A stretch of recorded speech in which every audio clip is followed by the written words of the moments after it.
Hey there, Sunbelt fans. Coming to you from New Orleans, Louisiana, I'm your host, Kati Morse, and this is Sunbelt Conference Weekly. It's the holiday season, and with Christmas comes bowl games. 4 Sunbelt teams are gearing up for their games around the country. Let's take a look. With their 5th bowl game in a row just days away, the Arkansas State Red Wolves are gearing up in Jonesboro.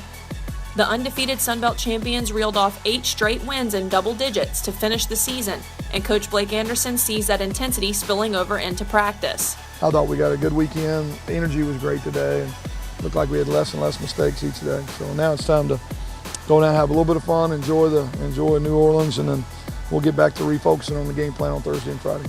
The Red Wolves, led by quarterback Freddie Knighton, will face Louisiana Tech in their 38th meeting. For all the old guys, this is our last time here, so we had a lot of fun.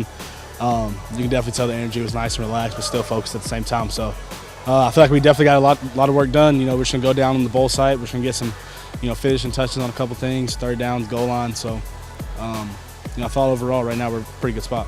Before landing in the Crescent City on Tuesday, the Red Wolves were sent off by their fans at Centennial Bank Stadium, giving them some Red Wolf spirit to take with them on the flight to New Orleans. The 2015 New Orleans Bowl will be played at the Mercedes-Benz Superdome on Saturday, December 19th, with kickoff set for 8 p.m. on ESPN. Tuesday was travel day for the Appalachian State University football team as the Mountaineers made the short journey to Montgomery, Alabama for Saturday's Raycom Media Camellia Bowl versus Ohio. Once in Montgomery, Scott Satterfield and his squad were greeted on the airport tarmac by Raycom Media Camellia Bowl Executive Director Johnny Williams. This will be Appalachian State's first bowl appearance, as this historic week in Montgomery will be a memorable one for every Mountaineer. It's pretty exciting. We're all really excited to be here. It's a new experience for us, and we're looking forward to seeing what it brings. So it's a good time. Kickoff of the Raycom Camellia Bowl is set for 5:30 Eastern Time on ESPN. Georgia State, home of the 2015 Coach and Student Athlete of the Year, is gearing up for the Auto Nation Cure Bowl. Trent Miles and his Panthers are eager to get on the road to Orlando. But we're very excited to go to our first bowl game. Our kids have prepared well. We're kind of fortunate because we stayed in a routine. A lot of teams go to a bowl game and they might not be until after Christmas. We were able to treat it just like we had a bye. We played Georgia Southern, had a bye week, and then we play again. So I think our kids are very, very excited. We're looking forward to getting out of here tomorrow morning. After all of their tests were studied for and finals were taken, the Panthers took advantage of the time they had to focus on the game. It's actually a little beneficial that we have the week off because it's basically like playing a game after a bye week. So you get extra preparation time, extra time to scheme. The Panthers will take on San Jose State in the inaugural Cure Bowl on December 19th. Kickoff is set for 7 p.m. at Orlando Citrus Stadium on ESPN. Larry Rose III, the 2015 Sunbelt Football Offensive Student Athlete of the Year, has been turning heads even after the final whistle. Let's check it out. New Mexico State running back Larry Rose III has been named to the 2015 Associated Press All-American Third Team. Alongside sophomore Royce Freeman of Oregon, Rose makes up one half of the running backs on the third team. The sophomore was named as the 2015 Sunbelt Conference Offensive Player of the Year, making him the first Aggie to earn the title. He led the Sunbelt with 1,651 rushing yards and 14 touchdowns, earning a spot on the All-Conference first team. In just his second season, he broke the all-time single-season rushing record for New Mexico State with an average of 6.9 yards per carry. Rose was named Offensive Student Athlete of the Week in back-to-back weeks after racking up 3 200-yard games and 7 100-yarders. He amassed 1,934 all-purpose yards to lead the Sunbelt Conference. Congratulations to Larry Rose III, a 2015 Associated Press All-American Third Team selection. Little Rock men's basketball kept their hot streak alive with a 22-point win over DePaul. Let's look at the highlights. Little Rock became one of just 6 teams in the nation to boast a record of 8-0 or better following a 66-44 win at DePaul on Saturday in McGrath-Phillips Arena. Little Rock's defense, which entered the game ranked first nationally, held the Blue Demons to their lowest point total since 2009. It was obviously a big win for us because we have so much respect for DePaul's program. They're well coached. They've got a storied history here. They've got some really good players. We knew we were going to play very well to be in the game. and in a lot of ways, that's what we did. The win extends Little Rock's record to start a season and is the first 8-game win streak since the 1988-89 year. The 4-0 start on the road is the best in program history and matches Navy for the best road record in the country this season. The Trojans led by 9 at halftime and outscored DePaul 34-21 after the break. Little Rock wasted little time extending its lead, starting the second half with an 18-4 run to effectively put the game out of reach. Josh Higgins led the Trojans with 19 points to go along with 8 assists and 2 steals. Marcus Johnson Jr. scored 13 points to give Little Rock 2 players in double figures. The Trojans return to action on December 16th when they travel to Conway to face Central Arkansas. Little Rock has once again snagged a weekly award by none other than Josh Higgins, the men's basketball student athlete of the week for the second time this season. Higgins finished the game shooting 6 of 10 from the floor and 6 of 6 from the foul line while adding 2 steals in 36 minutes of work.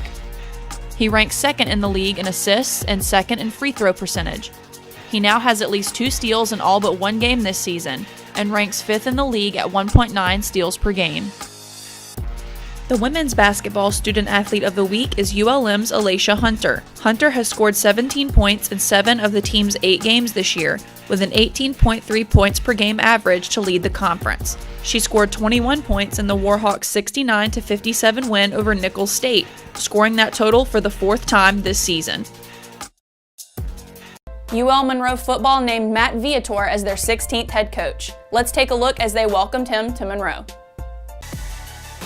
After spending the last 10 seasons at the helm of the McNeese State football program, Matt Viator has been named head football coach at UL Monroe. During his 10 seasons at McNeese, he posted a 78-33 record and is tied for the program lead in all-time wins. Over the course of his 10 seasons, Viator averaged just under 8 wins per season and never had a losing one. He also coached 3 different teams to a 10-win season. For a coach that's won 70% of his games, he's been a finalist for several Coach of the Year awards. He's been Conference Coach of the Year a number of times. His offense ranks nationally high, which I think is important for the Sun Belt Conference to have an offense that's exciting, that scores points, that ranks high in the nation. I understand how our fans and donors and season ticket holders want to compete. We have the right guy. Viator is married to his wife Chantel, and he is the son of the late Nolan Viator, a former Cowboy coach and player who is a member of the McNeese State Hall of Fame. The opportunity to be here is exciting for Chantel and I, and we look forward to getting to work. So thank you very much. Go Warhawks. Viator will become UL Monroe's 16th head coach. UT Arlington student athletes gave back to the community and held a canned food drive, clinching the Sunbelt Student Athlete Advisory Committee Monthly Service Award. Josh Sauer gives us a closer look. The Sunbelt Conference announced Thursday that the November Community Service Award was given to UT Arlington. Members of the Student Athletic Advisory Committee held a month-long canned food drive benefiting Mission Arlington. In all, they raised over 3,400 cans, and everyone involved says they take pride in winning the award. I was really excited about that. It just shows that, we're trying to come out here and do what we can to help. And I think it's awesome that the conference has made it something that's competitive, because obviously as athletes, anything that's competitive, we're going to always reach for the stars. And not only that, but we are actually helping people in the process. So that's really awesome. To me, it really just means that the entire athletic department is really stepping up and doing their part to help the community out. No one person could do it. Not even just SAC alone can do something this big. It took everybody in the athletic department, people from around campus and around the community, to really help out and contribute. It's so great to see how much they did this past month and then how much they did compared to other schools. And so they've done just a really great job of just reaching out to the community and serving the community.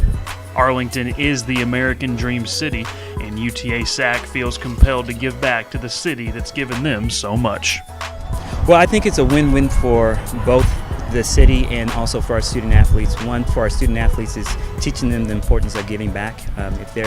If you're ever in a position where you can give back, it's something that you should do. And so it's teaching them the importance of giving back. And then also it's a win for the city, because we're serving the city.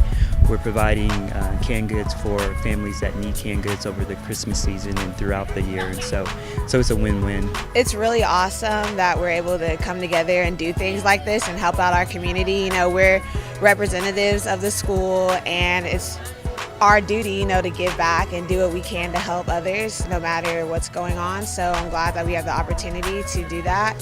And obviously we've been really blessed ourselves, so it's great to be able to come out here and help others. It's extremely important. We are UT Arlington. This is our city. To be able to put ourselves on the map and really be able to give back to the people that give so much to us, come out and support our games and things like that, we have to be able to give back to them. Christmas is the season of giving, and one member of the Little Rock baseball team received the gift of a lifetime. Let's take a closer look at Hayden Martin's Christmas to remember. With hard work and dedication to the Little Rock baseball team, walk-on and newly elected team captain Hayden Martin was surprised with a scholarship. Martin, a senior and student athlete advisory committee representative, had spent the past 2 seasons as a walk-on for the Little Rock baseball program. Martin, an infielder from Murphy, Texas, transferred from Northeast Texas Community College in 2013. He had no idea his walk-on status was about to change at the team's Christmas party. After being presented with a gag gift in front of his teammates, Martin was delivered the surprise of his career by head coach Chris Curry. This says, congratulations, this certificate has earned you a scholarship! Martin and the rest of the Trojans will kick off the 2016 season on February 19th against Indiana State at Gary Hogan Field. The Top Plays of the Year competition has been heating up, with you, the fans, voting on Twitter, and social media has spoken. Let's take a look at the top 4 top plays of the year. The Top Plays of the Year competition has come down to the final 4, and thanks to you, Sunbelt Nation, for voting, but it's not over yet. First on the agenda is what has come to be known as the ankleception, and you'll see why. Terrell Hanks intercepts the football with his feet to seal the Aggies' overtime win against Idaho. New Mexico State fans showed their love for the ankleception, but Brandon McDowell from Texas State says, "Hey, watch this." McDowell takes the missed field goal down the left sideline all the way for 6 points. Now, not just 1, but 2 top plays are coming from the great state of Georgia, as Georgia Southern's Caleb Williams says, "I'll take that," for the scoop and score over Georgia. But the Eagles aren't done yet. Does this guy look familiar? Of course he does. That's Matt Breida. And in true Breida style, he dances his way around Idaho defenders for the touchdown. We're down to the top 4, but the winner has yet to be crowned, and we want to hear from you. Head over to Twitter and cast your vote for the Sunbelt Top Play of the Year. And that'll just about do it for this edition of Sunbelt Conference Weekly. For those of you heading out to a bowl game, we wish you safe travels and the best of luck. For everything you need to know, check out the Sunbelt Bowl Central page. And don't forget to vote for your top play of the year, as voting will conclude this Friday. Wishing you a safe and Merry Christmas, I'm your host, Katie Morse. See you in 2016.